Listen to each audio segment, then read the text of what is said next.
Американската авиација ги нападна трите главни нуклеарни постројки на Иран. Иако на Техеран му даде 2 недели да постигне договор, Доналд Трамп рече да се приклучи на воената кампања на Израел, одлука која ризикува да отвори нова ера на нестабилност на Блискиот Исток. За Трамп мисијата е успешна, сите цели се погодени, а американските авиони безбедно го напуштили иранскиот воздушен простор. По телевизиско обраќање до американците, опкружен со потпредседателот J.D. Венс, секретарот за одбрана Пит Хексет и државниот секретар Марко Рубио, Трамп ги предупреди иранските власти да бидат внимателни со следните потези кои планираат да ги превземат. Или ќе има мир, или ќе има трагедија за Иран, многу поголема од она што го видовме во последните 8 дена. Запомнете, останаа уште многу цели. Од иранската влада порачуваат дека во никој случај нема да престанат да работат на развој на нуклеарна енергија, уште еднаш повторувајќи дека не планираат да произведат нуклеарна бомба. По однос на локациите кои беа цели на напади на американската авиација, тврдат дека резервите на збогатен ураниум претходно биле преместени и дека таму не останале никакви суровини кои во случај на напад би можеле да предизвикаат зрачење. Според првиот човек на Министерството за надворешни работи, Абас Аракчи, нападите ја уништиле секоја можност за дипломатија со американците или европејците.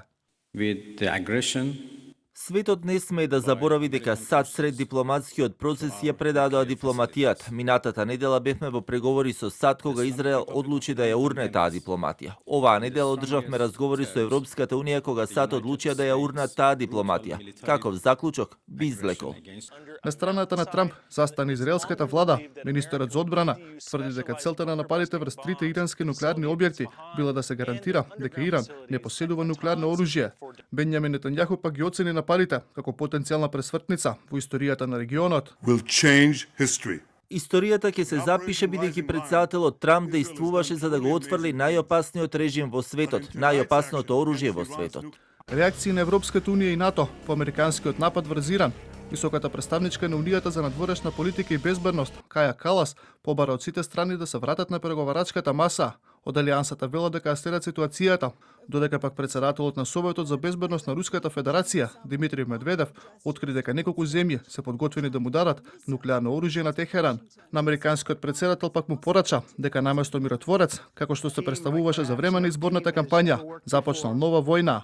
Со таков успех Трамп никогаш нема да ја види Нобеловата награда за мир, дури и покрај подмолноста на оваа номинација. Добар почеток. Честитки, господине претседателе. Од Обединетите нации предупредуваат дека постои голем ризик конфликтот брзо да излезе надвор од контрола со катастрофални последици за цивилите, регионот и светот. Нема војно решение. Единствениот пат напред е дипломатијата. Единствената надеж е мирот. Сирените за тревога и денеска се огласија ширум Израел. Иранската државна телевизија објави дека десетици ракети се лансирани кон Израел, откако најблискиот сојузник на Тел-Авив, САД, бомбардираше неколку ирански нуклеарни постројки.